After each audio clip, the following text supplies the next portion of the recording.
Се одложи стартот на судењето против двајцата демонстранти Никола Ризановски и Филип Наговски, кои се обвинети за учество во толпа во протестите од 13 април, кога беше демолирана Народната канцеларија на председателот на државата Ѓорѓе Иванов во центарот на Скопје. Одбраната најави дека ќе признаат вина, доколку не ја плаќаа целата штета на канцеларијата, која предизвикале и други, а според обвинителниот акт изнесува 880.000 денари или 15.000 евра. Адвокатот рече дека штетата била утврдена паушално, а не врз основа на вештачење и очекува условни пресуди.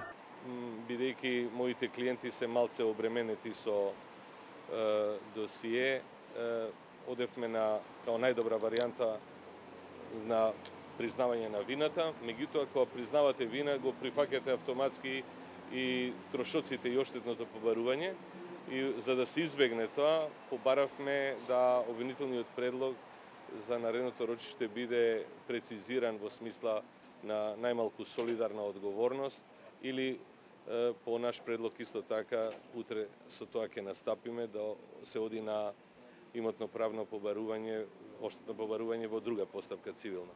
Судијката која го води предметот рече дека во обвинението е наведена целата штета која се однесува на сите демонстранти, но и дека во меѓувреме истигнал нов предмет за други демонстранти, за кои таа не прифаќа спојување на постапката.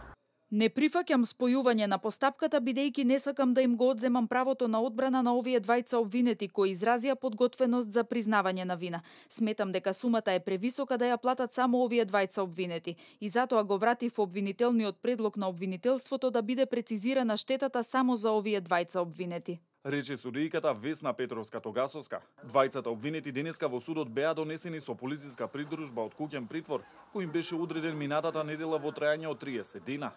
Нови 30 дена куќен притвор добија и членовите на Левица, Здравко Савески и Владимир Куновски, кои беа уапсени на 25 април, исто така за учество во демонстрациите од ноќта на 13 април. Покрај лицата кои добија кривични пријави, против 11 демонстранти беа поднесени и прекршочни пријави. Десетина полицајци досега беа повредени во протестите. Народната канцеларија на председателот Иванов спомена обележјата на Порта Македонија, објектот на Министерството за култура, бараките на град Скопје, скулптурата на Прометеј спомена обележјето на Аснон во Женапар, новата зграда на Агенцијата за медиуми, беа само дел од објектите кои настрадаа од буите на демонстрантите.